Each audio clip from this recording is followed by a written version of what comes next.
This is my shed, it lives by a hedge in my tiny little yard. Swear you'll hear us harping on, so come join us for a chat in my shed. Hi and welcome to another episode of Shed TV. It's good to have my friend Chris with us today. He's pioneering a church in Cowbridge, just outside Cardiff. So yeah, it's great to have you here. Thanks for having me. In the shed. I know, it's nice. It's all right Looking there. around, yeah, these tools looking good. You can take some home if you want, as long as you bring them back. Yeah, why not? So tell us a little about yourself there, Chris. Yeah, so I'm currently in the process of beginning something new, a church in Cowbridge, as you just mentioned. And yeah, I've been on a journey over these last few years of kind of seeing where God was calling me. And yeah, I mean, there's a lot to share. I'm sure we'll get into some of it. But where we are now, me and my wife, we're just going through this process of beginning and pioneering and seeing where God leads us. And Cowbridge is not too far away from where we live, and we feel it's an area that currently there's not a lot happening church-wise. There's some churches there, but there's not loads going on. And yeah, we're going to be starting something new this summer. So it's all very fresh, very new, and we're really excited about that. So. Yeah. So have you been planted from another church, or are you just pioneering something new? Or Yeah. So it's more the latter. We've been a part of a couple of churches over these past couple of years as I've been journeying through training into becoming an ordained minister. Yeah. So all being well this summer, I'll be a reverend. Whatever that means. Yeah. And yeah, so it's not so much being planted out of a church as such, but more pioneering, starting something new with the support of some churches, with the support of some good friends. And yeah, we're journeying through again how that looks, partnering with other churches and really got a heart that's sort of kingdom minded and wants to work alongside others, not be maverick and do our own thing. Yeah. So how old are you, can I ask? Yeah, you can. I'm 31, so I'll be 32 in August. So how does like a young guy like you get into why ministry? You know, why would you do it? Yeah, it's definitely a calling and not a choice, I think. I grew up as a pastor's kid, so I've seen the good, the bad, and the ugly of church. Yeah. My granddad too was a pastor, and yeah, there's no doubt. Growing up, I liked the idea of preaching. I liked the idea of the sound of my own voice, and liked the idea of leading even. But always said I'd never be a pastor because I saw how difficult it was. And yeah, again, it was a God intervening kind of process because in the sort of mid-20s, I'd been married for a few years, and me and Justine, my wife, had gone into some property development stuff, and she was very business-minded. She's a brilliant entrepreneur who currently has her own business, and we were kind of thinking maybe that was what we would do. And I was about 27 years old, so 4-5 years ago. And went through a bit of a tough moment where I was just thinking, what's my purpose? What am I here for? What am I doing? What am I running away from? And yeah, it was a calling from the Lord really to say, you know what I'm calling you to do. You're called to lead, and you're called to pastor, and you're called to lead in church. And I debated it, and then realised this is what I need to do, and went and studied for the last 5 years. Okay. Did a degree in Bible college, and yeah, just kind of learned a little bit about theology and not just what I believe, but why I believe it. That led then to this making a decision really to say. So was it like a defining moment, or was it just kind of like an awakening of? Yeah, I think it was it wasn't like oh right, that's what I'm meant to be doing. It was kind of like I knew what I was meant to be doing. Yeah. Since I can remember, people would say to me, "Oh, you're like your dad. You're going to lead church in the future." And I go, "Yeah, whatever." And yeah, it was more of a realization of, come on, you're journeying a bit like Jonah, kind of running away from what God's saying. And yeah, I think we'll probably talk a little bit about Wales, but I had opportunities to go. I know you've been abroad, and I had opportunities to go and serve in churches overseas, and my parents were missionaries in Tanzania for a long time, and so we were kind of thinking, where could that be? But the more and more I sort of thought, okay, it'd be great. It sounds quite cool to go abroad and go somewhere like America or Africa or whatever.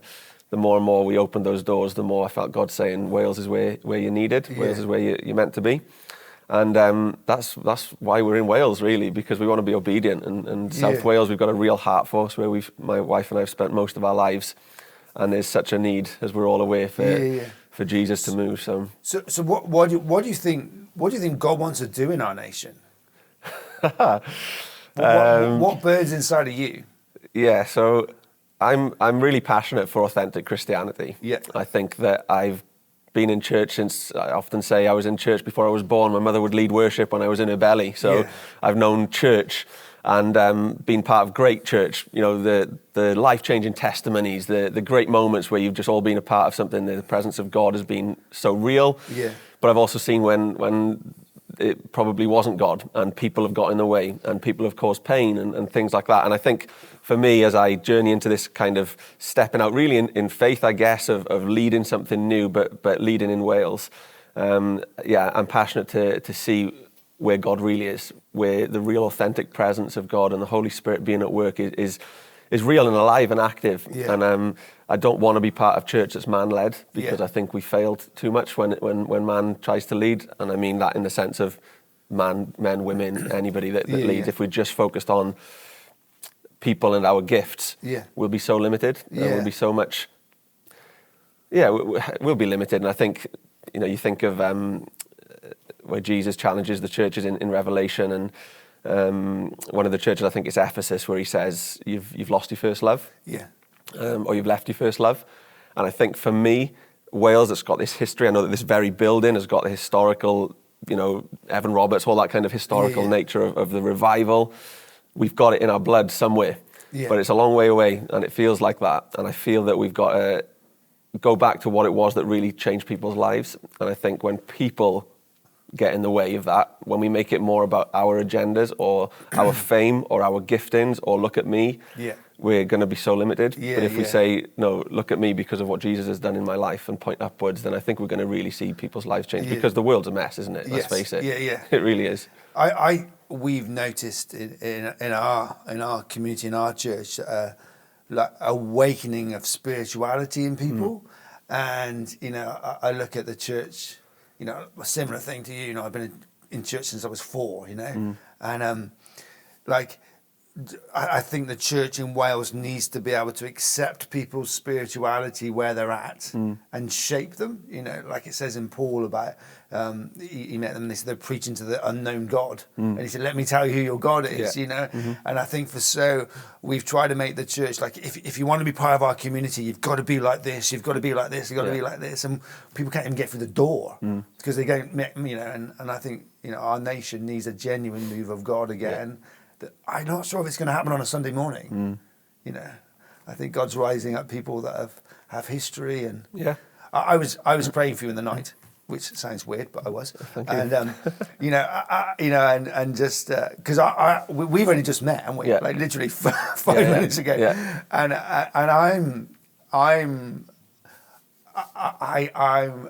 I'm impressed by what God's doing, where He's raising up men of God like yourself, who have a generational inheritance. Because your great-granddad prayed for you. Your great-granddad said, this family is going to serve the Lord. And, you know that call is on your life and your wife's life, you know, and Anyway, we'll get into it.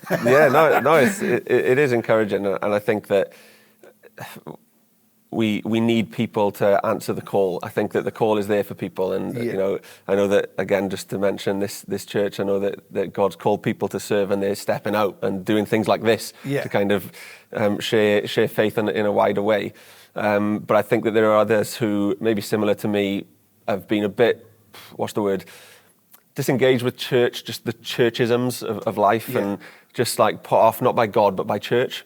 And I think that we've got to overcome that and say, no, you know, don't be put off what God is calling us to do because of a poor church experience potentially.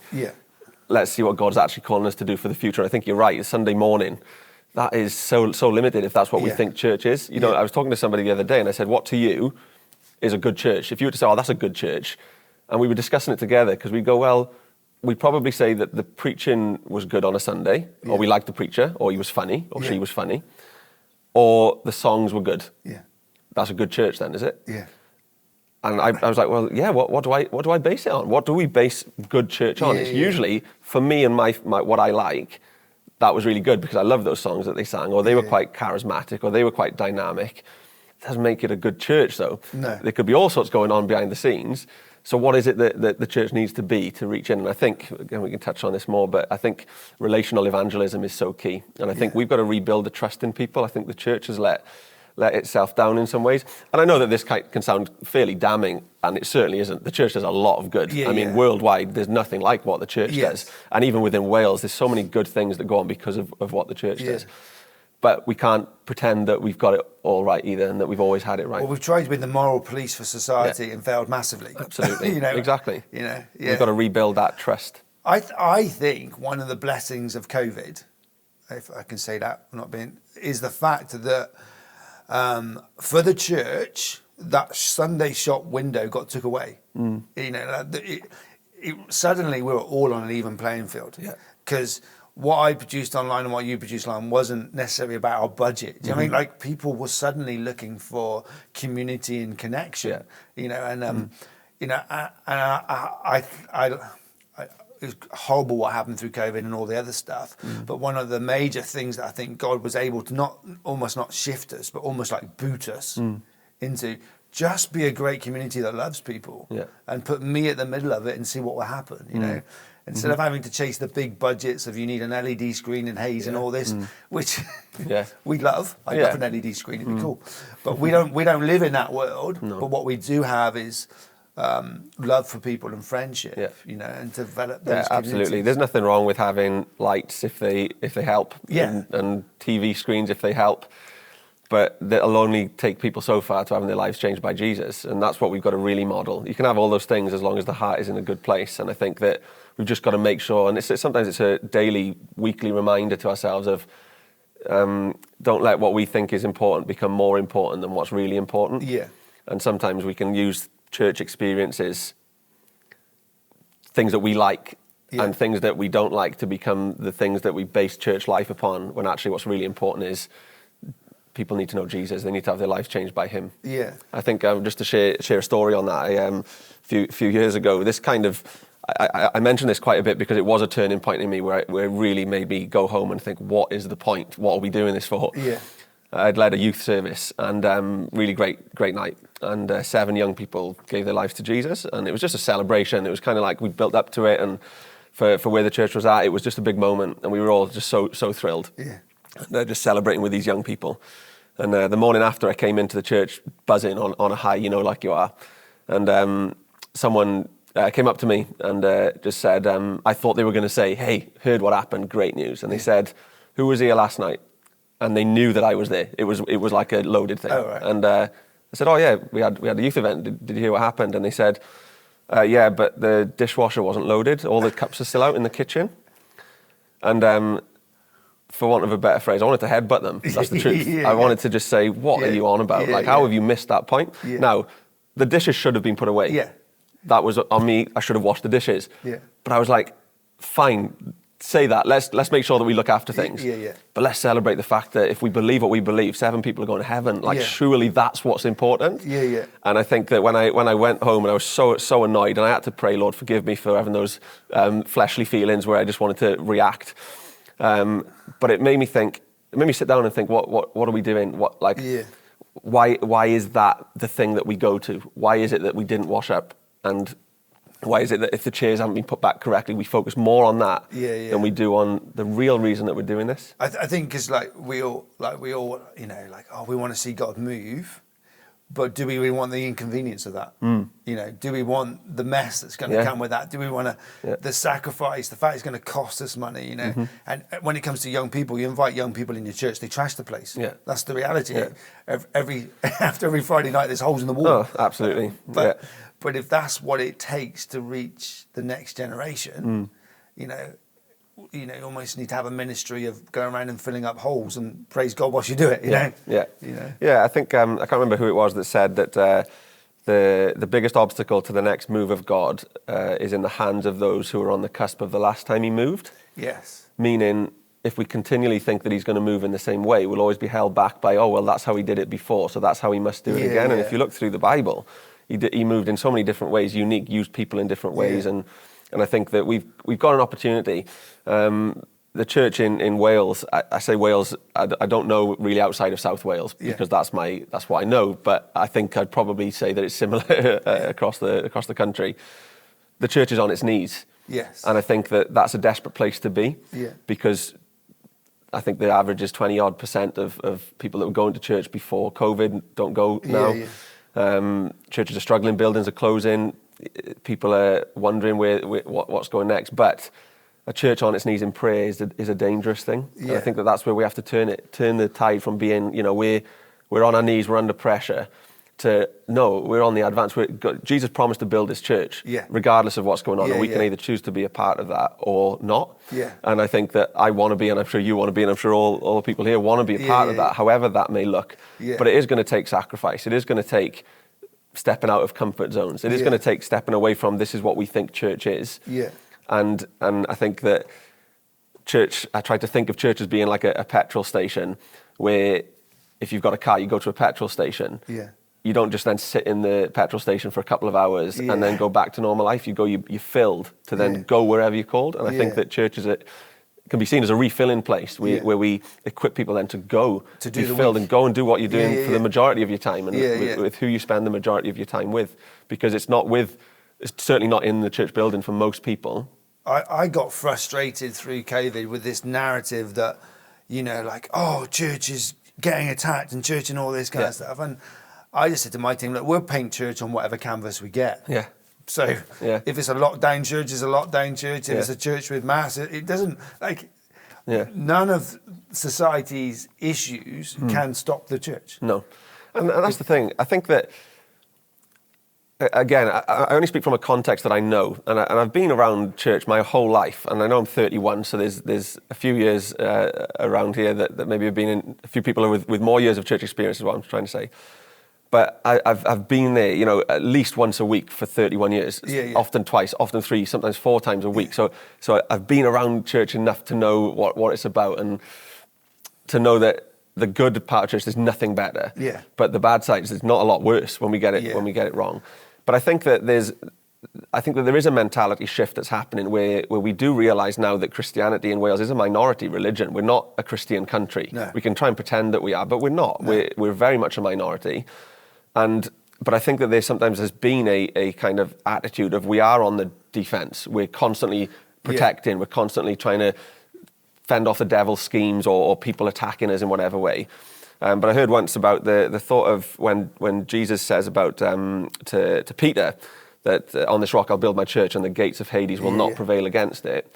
The gates of hell basically won't prevail against it. But I think that, I know for me, my mentality of that was, the gates of hell are on the offence. They're trying to cause havoc. But gates, in what they are, they're not offensive. Gates are defensive. Okay, And the gates of hell, the way that I see that, means they can't prevail against the advancement of the church. But I think that's a mentality shift. I hope I'm being clear on what I'm trying to say there, in that gates aren't built to become offensive weapons. Yes. The gates of hell aren't on the advance attacking the church. No. Gates are defensive. So when Jesus says to Peter, this is what the church is. So let's not see ourselves as constantly, woe is me, we're under the offences. There's times in life where it's like that and we've got to battle.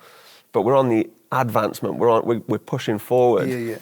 And we have to believe that and believe that in faith and be strong. And, Ephesians, where it talks about the armour of God, let's get out there and go for it. Because we've got one life, haven't we? So we might as well give it a go. Jesus is saying that, if you go to geography, the actual place, so it's a cave at the back where they used to have sex with animals and all that stuff. And Jesus is there talking to his disciples whilst all of this stuff's going on. Like, we get it as we have this, Jesus has taken to them one of the most demonic places he could find and stood them in the middle and said, come on, guys, we're going to build church. Not let's go and find a nice, little estate that we can go build church on. Because it would be lovely. It's no, we're going to go to the hardest places, wherever it is. And God says he's going to build his church. So we've just got to get involved, isn't it? Yeah, absolutely. And where you are in Cowbridge, I know from friends that have tried to pioneer churches there, it's hard territory. It's, it's not necessarily a low demographic area, but there's a lot of people that have and trying to sell faith and Christianity to it, you know. Yeah, no, it is. I think it's a unique place, particularly in South Wales. There's not many places like Cowbridge. Yeah. It is known as being a more well-to-do area, and I think that when you consider the difficulties of what starting a church or pioneering a church is, usually within valleys, within Wales, the context that we'd understand, you're dealing with a different demographic of people. Yeah. But it's a real battle in a place like Cowbridge, because how do you tell people they need something when they don't feel that they do? And they've got it all. They've got it all. Yeah. And it's trying to find the way to do that. But even in the short time that we've been there, we've been meeting in a church there for the last sort of 4 or 5 months, just every other week on a Saturday night, trying to get to know people a little bit in the community.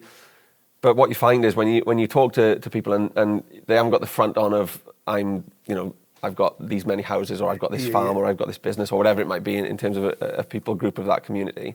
When you talk to people about how they're really doing, most people aren't doing great. Yes, is the truth. Yeah. They're searching for more, or they're not happy or content with something, or they might have health issues, they might have family issues, relationship issues. People are always searching, and I think something that I've again been using quite a lot in how to kind of evangelize, because people often ask me, not that I've got the answer, but just ask me in just general conversation, like how do we evangelize? Because people are put off by the idea of maybe standing on a street corner and preaching the gospel, or nervous of just being in an environment where most people, they don't share your faith. So how do you do it?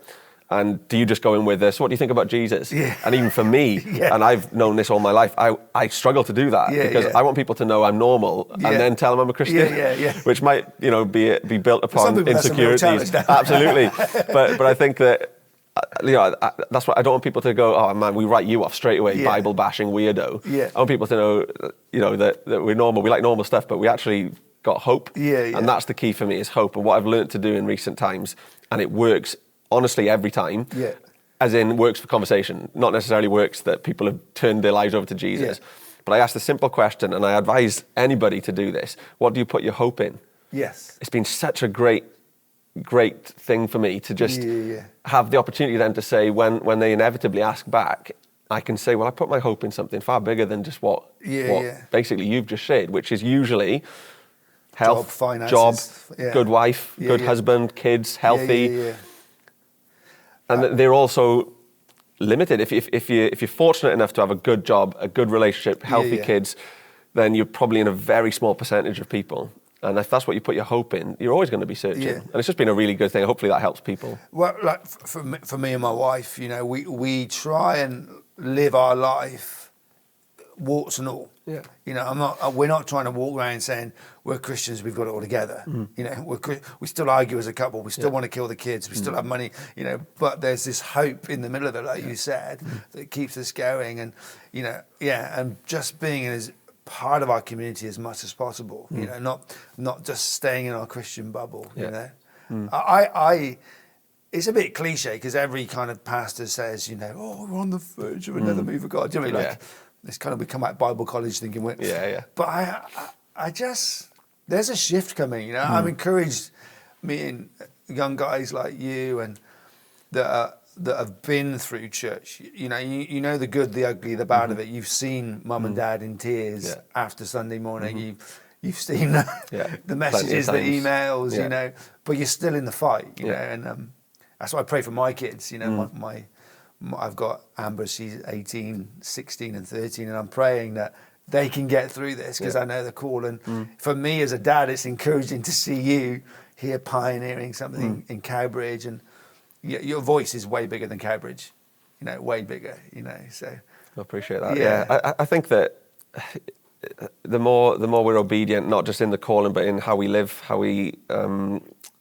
is a phrase that is in a book I read recently called Dirty Glory by Pete Greig. I don't know if you've read that, but it's a really interesting, good book. But he talks about contagious holiness. And not saying that we've got to aim to live perfect, because none of us ever can, of course. Otherwise we didn't need Jesus. It says that Galatians 2:21, I think it says that if righteousness could be gained through our living right, then Jesus didn't need to die. But there has to be an element of us aiming to live right as best as we can, and modelling something that is good. And I think that the more that we aim to live obedient lives, following Jesus, following his calling, and being filled by the Spirit. And I think being Spirit-led is so key. Yeah. And when you're filled with the Spirit, you see things differently than people who aren't. Yeah.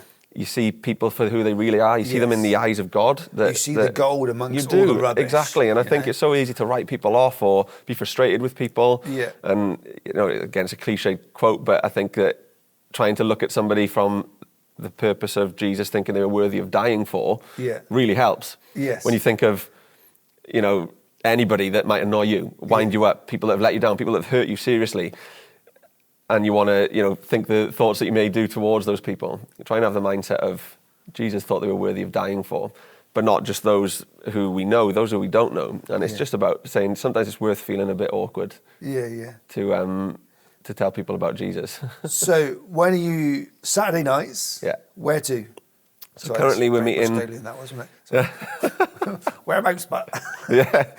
So we're currently meeting in a church in Cowbridge called the United Free Church on a Saturday night. Yeah. It's every 2 weeks up until the 9th of July, where we officially kind of begin. Yeah. And then it'll move to a Sunday, but we're not quite sure. So the 9th of July is your launch Sunday? 9th of July, yeah. So that's a big day for us. So anyone who has any element of prayer life, we'd really appreciate that you pray, not just for that day, that's just a day, but just to be praying for us that we really see God move. Yeah. That's what we want. We want to be part of something authentic and real. Well, it's been great to meet you, seriously. And I'm praying for you, and I've got your back, as they say. And Appreciate it. I'm excited to see what God's raising up in our nation, and excited for you and your future, and the first 15 that he's putting together to go and play rugby on this season. Yeah. So, well, yeah, guys, thank you for tuning in for another episode of Shed TV. Don't forget, 9th of July. Yeah. Big launch of the church. Yeah. What's the name of the church again? Church called Beacon Church. Beacon Church. And Facebook.